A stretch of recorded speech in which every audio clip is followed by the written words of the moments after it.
You are a writer, an artist, a creator of some kind, and you are just dying to create something new in your life or recreate a kind of creativity that you used to have in your life. And somehow you just seem to be stuck. Something is blocking you. Call it a writer's block, a creative block, or whatever you want to call it. And today I want to explore what that block is, where it's coming from, and what ways you can overcome it. Welcome back to Sweet Infinity.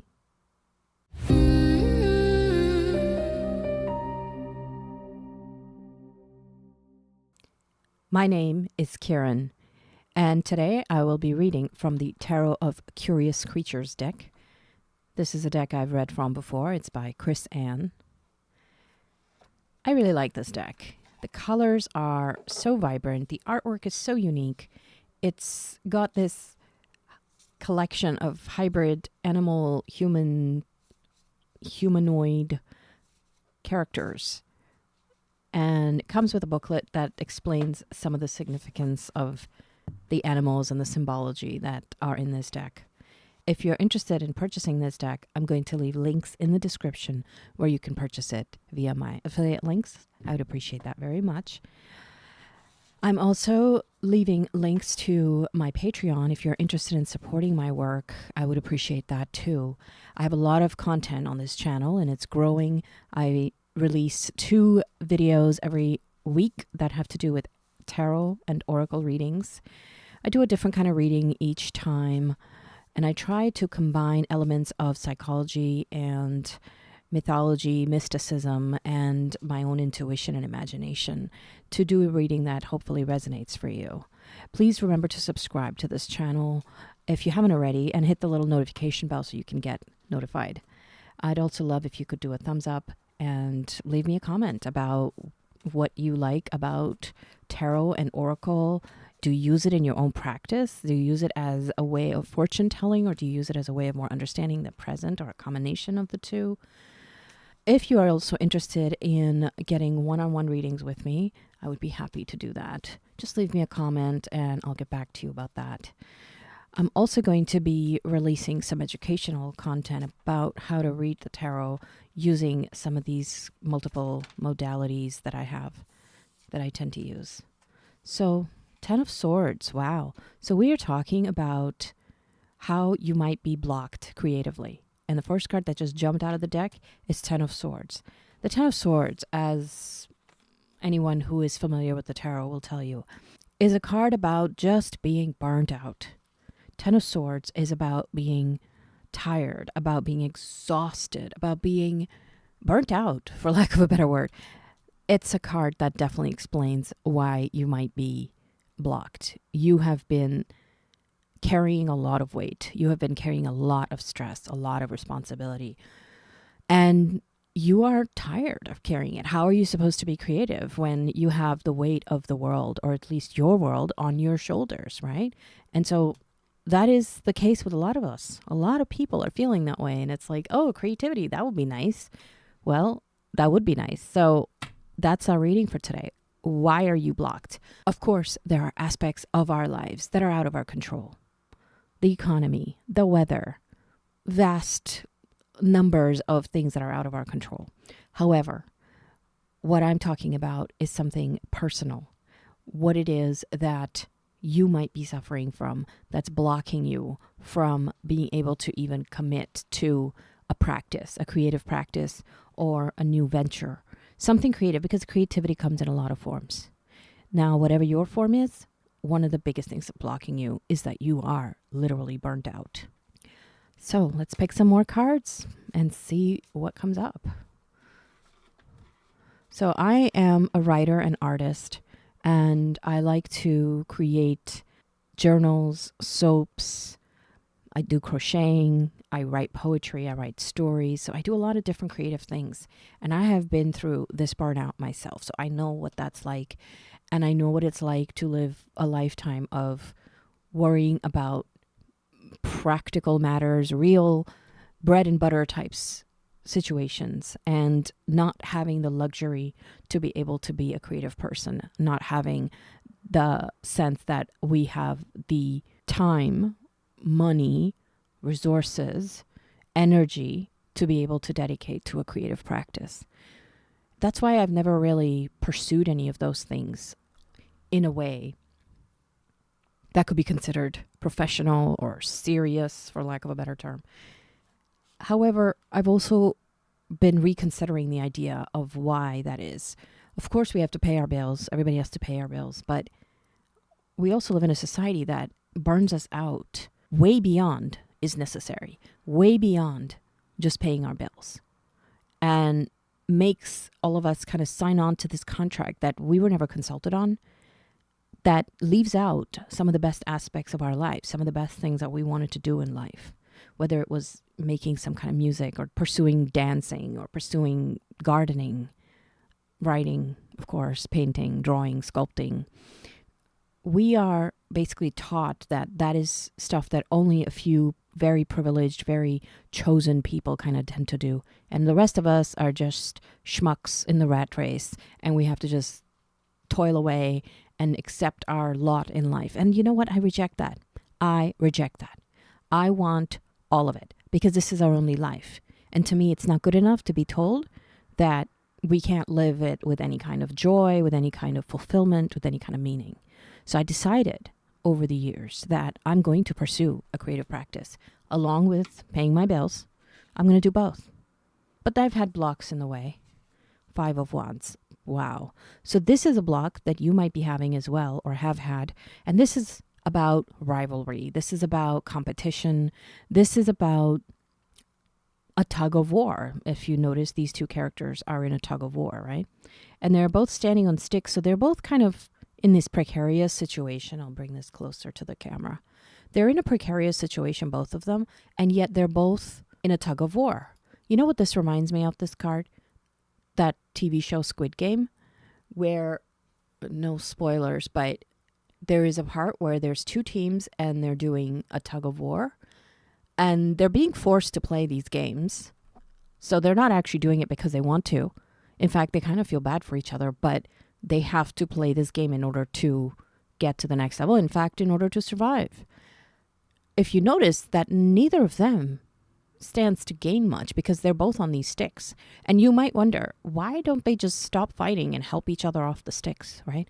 Help each other instead of fighting and having this rivalry. But this is the situation a lot of us find ourselves in. You know, we have to climb the corporate ladder. We have to compete with the next guy. We have to, you know, do a race to the bottom, charge less, pay less. You know, it's always just this rat race. And you have to stop and wonder, like, what is the point of all this? And who are we competing with? 5 of Wands is a card of this rivalry that is encouraged in our culture, which, to be honest, it goes too far. I understand, like, I love a little good competition, but we are in a rat race. And a lot of us realize this now, and we are sick of it.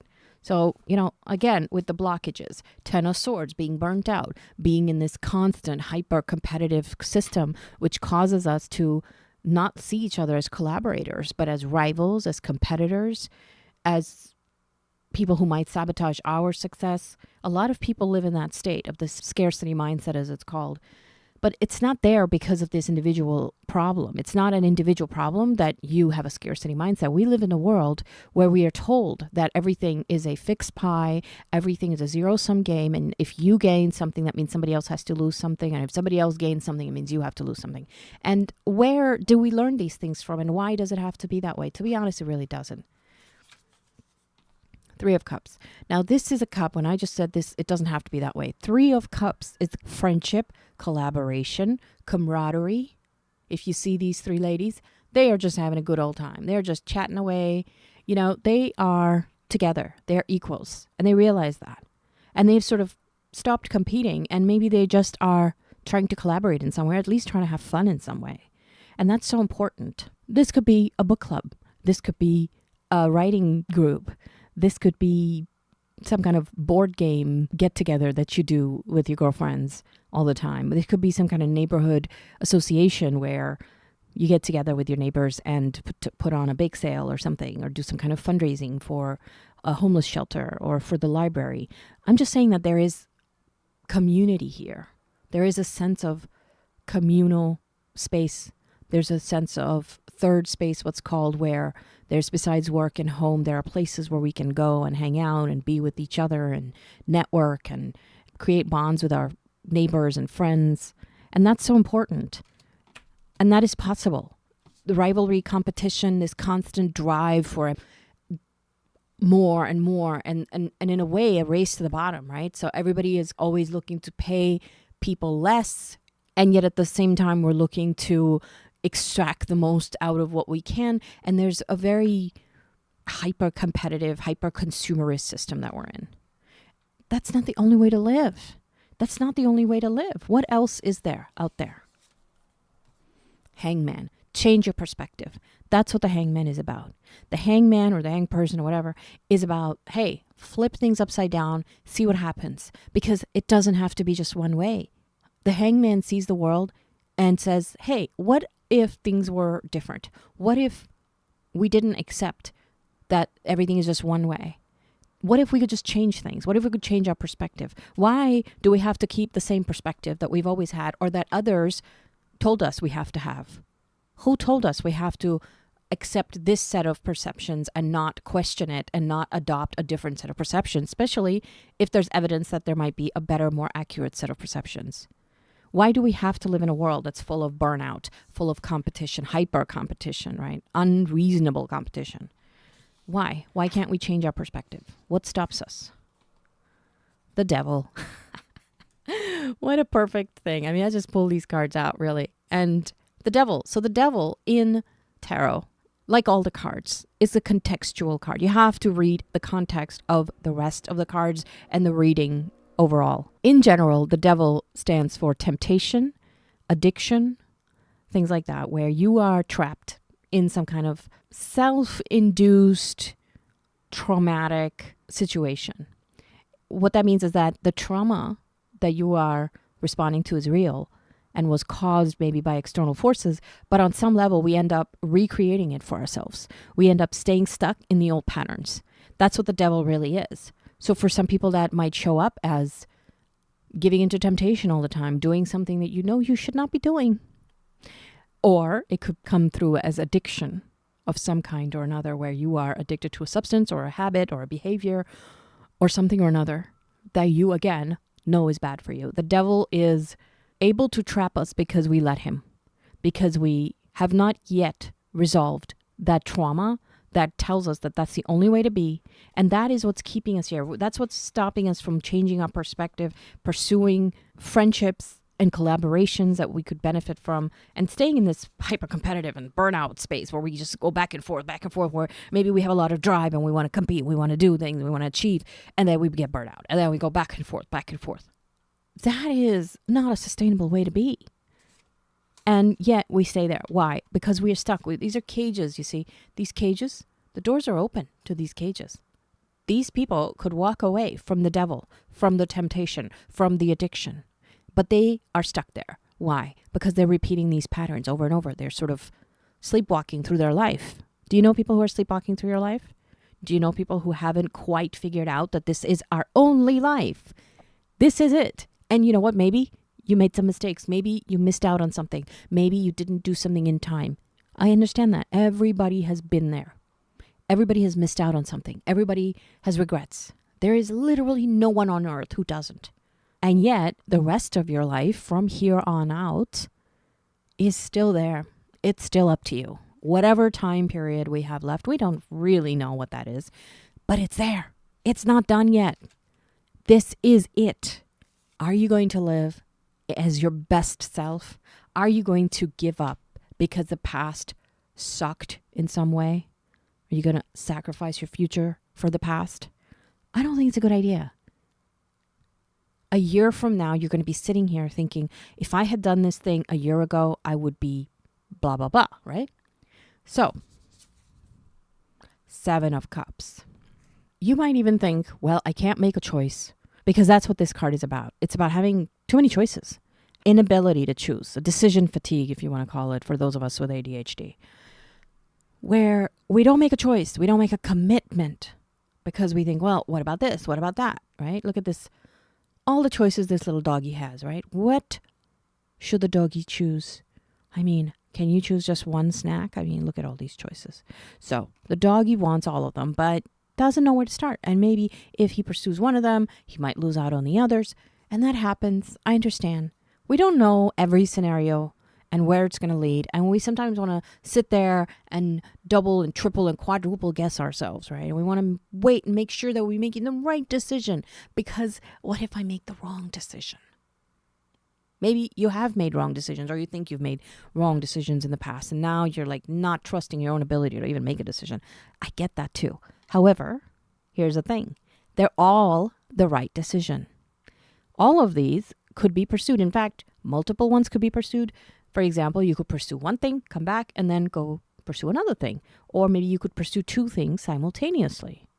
What doesn't work is just standing there and not making a choice at all. That is the problem. The problem is not making a choice. The problem is not making a choice. These are 7 choices here, and the dog is standing there. You can't make a decision. That's what this card is about. However, there's an 8th choice, not making a choice. When you don't make a choice, when you don't make a decision, and you think you're kind of in this safe space, in this like limbo potentiality space where everything can just happen and you don't have to kind of make a choice. So you're not really held responsible for the choice that you made. Well, that's also a choice. Not making a choice is a choice. Not making a decision is a decision. You're making a choice and a decision anyway. Might as well make it something that might lead you somewhere other than where you are if you don't want to be there in that capacity. Justice. I feel like you do want to move on because you need justice. You are kind of seeking justice. You're waiting for things to be fair, just. I understand that. That is something that's very close to my heart. I am somebody who seeks justice almost to a fault. I am somebody who is constantly trying to look for, create, bring forth fairness and justice. However, it's not always possible out there in the real world. We can't control other people's actions. We can't control the outcome all the time, right? When we seek justice at the expense of everything else, sometimes we miss out on all the other things that life has to offer. I'm not saying don't seek justice. I'm saying understand that justice is a long-term pursuit. And in the meantime, you are also allowed to have your own life, your own pursuits, your own passions, your own meaningful existence. Because you can't only pursue this at the expense of your own life, your love, your health, the people around you. Things will never be completely fair. However, it is a worthy thing to endeavor for at all times in life. I think everybody should. Just because things will never, ever be 100% fair or just does not mean we should just be like, well, I guess injustice is it. We have to accept it, No, we have to keep fighting for it. We have to keep speaking out about it. We have to keep trying to do whatever we can to bring as much justice into this world, as much fairness and kindness and compassion into this world. However, you cannot let that consume you because you are one person. This is a communal project. Justice happens in human societies, in human groups, communities, countries, tribes, whatever. These are communal pursuits. We are not individually responsible to create this sort of wide sweeping justice. Now, if you've done something wrong to somebody, yes, you should definitely make amends, apologize, make up for it, never repeat the thing again, the bad thing. So you could do that on an individual level. But when it comes to justice as a concept, when it comes to justice on social issues and all kinds of things out there in the world, we have to both maintain our own lives while pursuing justice and being part of movements that are calling for justice in different ways, whatever they are, whatever is close to your heart. I think it's important to treat others the way we would like to be treated. I think that's the essence of justice. So, our original query is about creativity. What is blocking you? We have some idea, some kind of burnout, a little too much competition, leading to some kind of temptation and addiction. And yet you are also aware that friendship and community is what you need to change your perspective. That's really important. And to make decisions, which you so far have maybe been running from a little bit. They're decisions that you have to make that you're running from. And maybe you're not making those decisions because you think that things have to be fair and just before you can make those decisions. And that's admirable, actually. I do think so. So I want to talk about the Hangman. Something is calling me there. This card says we got to change our perspective. How do we change our perspective? Like, what specifically will help you change your perspective? That's what is coming up for me. So let's pick a random card. 9 of Pentacles, gratitude. Okay, well, gratitude definitely changes your perspective. This card is about noticing what's around you physically, in your space, in your life, the abundance that's around you. It might not be the kind of abundance that you think you are still waiting for, but you do have abundance. You have some level of ability to watch this video. You have some level of health, I hope. Maybe not perfect in any way. I mean, I'm not perfect. There's a lot of health issues I'm dealing with still. Everybody is to some extent. But you have the ability to watch this video, to turn on your computer or phone. You have the ability to breathe. You have some food around you, I hope. There are lots of people in the world who don't have that. So if you have anything of any account, of any accord, that's something to be thankful for. And if you have more than that, that's even more to be thankful for. Thank God. Thank the universe. Thank nature. Thank the people who have helped you along the way. Thank yourself for being the kind of person who has worked to get where you are. I think that's very important. Maybe you have achieved a lot through all of this hard work and struggle and workaholic behavior. Okay. And then maybe you feel bad about it, so you kind of like indulge in some kind of not good behavior. However, if you were to be thankful, you could come out of some of the temptation-based or addiction-based behavior that you might have engaged in or might have gotten stuck with. You know, it could be something like being a shopaholic, being a hoarder. Not that I would know anything about that. It could be being addicted to some bad behavior, some, adult websites, gambling, drinking, drugs. There's a lot of stuff in this world that we could be addicted to, okay? Doing something a lot and loving something a lot does not mean you're addicted to it. Addiction is when you are unable to stop a certain behavior and or when you are unable to function in other aspects of life due to that behavior or that action. That's the meaning of addiction. So think about what you do in your life. Could it be scrolling a lot on social media? Something that stops you from being more creative, being more productive, being more loving, being more effective towards your family, towards yourself, towards your health, towards your work, towards your dreams, towards those who are counting on you. That's the thing that you need to counteract by being thankful. That's one of the ways. What other ways are there for you to change your perspective? What else can we do? Queen of Pentacles. A lot of pentacle energy here, right? I keep asking about it and pentacles keep showing up. Pentacles are about material things, things of this world, food, shelter, nice things, house, nice things in your house, physical objects, money, things like that, luxuries, maybe luxuries, but what might also just be nice things to have. It might not be luxuries.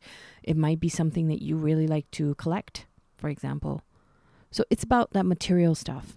And the Queen of Pentacles is very secure about themselves, herself, himself. It doesn't matter. Gender doesn't matter in this, right? These are archetypes, universal concepts having to do with human nature and psychology. So how do you change your perspective? Well, the Queen of Pentacles is about getting in touch with the abundance that you have and being generous. So there's something about the generosity. She has so much and she's not afraid of anyone taking it from her because she's a queen. She knows where she's at and she is able to be generous and kind and serve others and help others because she's the queen and she takes care of her people. She is loving, she is generous, she is kind, she is bounteous, she is maternal in that way, nurturing. So getting in touch with that side of you, maybe doing something, especially if you're into justice, maybe doing something that has to do with social justice out there in the world. If you have accumulated some money, there's a lot of people that could use your help out there. Have you thought of that? It's genuinely thought of that. Not just giving money, but being involved in some way that assists people who could use that help. We are so caught up in making money. We have stopped thinking about what money even means, what abundance means. It's to be shared. It's for everyone. Imagine a gorilla out in the forest, hoarding a whole part of the forest and not letting any of the other gorillas or any of the other animals eat anything. I mean, he has to be paranoid all the time that other animals are going to break in and take his stuff, right? And he's going to be kind of miserable. And then he's going to be so obsessed with hoarding that stuff that he's missing out on all the other aspects of life, of play, of enjoyment, of being able to relax, because you're hoarding onto things that should be shared with everybody, right? And that's a big part of this. And I feel like our culture teaches us to just be competing and burning out and hoarding and then spending it all on like the most ridiculous, meaningless addictions, whether it's movies and TV shows and concerts, to some celebrities who are already doing well enough. They don't need you to buy their $800 tickets, okay? And yet we are just stuck in this cycle. Meanwhile, we're miserable. We are not happy. We're burnt out. The Queen of Pentacles, the Nine of Pentacles, this is about abundance. This is about gratitude. This is about accepting what you have and being okay with it. Being so okay with it that you're willing to look elsewhere for fulfillment instead of just in the accumulation and hoarding. There is plenty to go around. We can't take it with us when we go 6 feet under. But what we do, I think, take with us our memories and love. So I feel like that's where we should be focusing. The Fool. It's great that after all this, we get the Fool card. Now, the Fool card is the first card of the tarot deck. The Fool is the one who's on this journey throughout the deck. So this is about coming back to yourself. This is about coming back to how you started, the innocence of you as a child, the wonder that you had as a child, the sense of adventure that you had as a child, the trust that you had as a child, the way that you thought of the world as full of potentiality, as so many experiences, so many things to see, so many things that your senses are trying to take in at the same time and understand and put together, and the curiosity that you had as a child. We all had it. Maybe you put together scenes for your action figures. Maybe you came up with stories completely out of your imagination. Maybe you had imaginary friends and you put together plays or adventures. Whatever you did. Getting in touch with that side of you. Okay, yes, you're an adult, yes. But are you really? Do you not have that part of you in you still? Because I do. The Fool is the one who is on the adventure of life. The Fool is the one you have to be in touch with in order to create, in order to write, in order to paint, to dance, to play music, to create a new app of some kind that does something cool. The Fool is a part of you that plays, that experiments, that's curious, that tries different things, that's creative. So, you want to get in touch with your creative side? Get in touch with your inner child. Get in touch with that part of you that used to go around looking under things, finding critters, talking to imaginary beings, whatever you were into. There's something in you that is just wanting to come out. That part of you, in fact, every part of you, every age that you've ever been, is still there in you. I will bet that if you sat down, breathed deeply, and let yourself relax, you could get into a space where you could get in touch with your inner 10-year-old. You could get in touch with your inner 5-year-old even. You could get in touch with your inner 12-year-old, 13-year-old. At different points in your life, you could remember certain aspects of what you experienced especially moments where you discovered something new, you tried something new, you had a breakthrough of some kind, some place where now looking back, that was kind of a pivotal moment, even if you didn't think so at the time. I remember when I used to draw comic books. I used to draw Archie comic books. I used to draw scenes, and I would put different dialogue into the scenes, just draw them as inspiration from the comic books that I would get. And everybody loved them. They loved how accurately I depicted these pictures. I just remember being really happy that I had this talent and that people seemed to appreciate it. And it was kind of easy for me because I was just sort of looking at what was in the reference picture and basically drawing the same thing. But it was kind of hard for people to do. So it was kind of a breakthrough for me to realize that I could do that I could just draw by looking at something. I'm just saying that there are so many little things that you must have tried when you were a kid. And some of them you forgot about. How do you remember them? King of Pentacles. Oh, this is all about Pentacles here. We got the whole Pentacles, 9, Queen, King. Wow. A lot of Pentacles. Okay, King of Pentacles. Oh, look at this guy. The big moose. He's the big boss. You've got this. You got this down. Whatever you pursue, once you have switched your perspective, once you have gotten in touch with that fool who is not afraid of playing and just, jumping off and doing some things, of course, with your adult self watching over you, but just playing, just being experimental, taking a risk sometimes, being grateful, being generous, knowing your own worth, and knowing that nobody can take that away from you and that you have more than enough financially, but also in every other way. You are enough. You have enough to go forth and do more. And then the King of Pentacles, this is the boss man. Once you get to this point, once you go through these experiences and you really sit there, meditate, get in touch with the different aspects of yourself, the younger aspects of yourself, you will be a more integrated person and you will have more material prosperity as well as a result of all these things.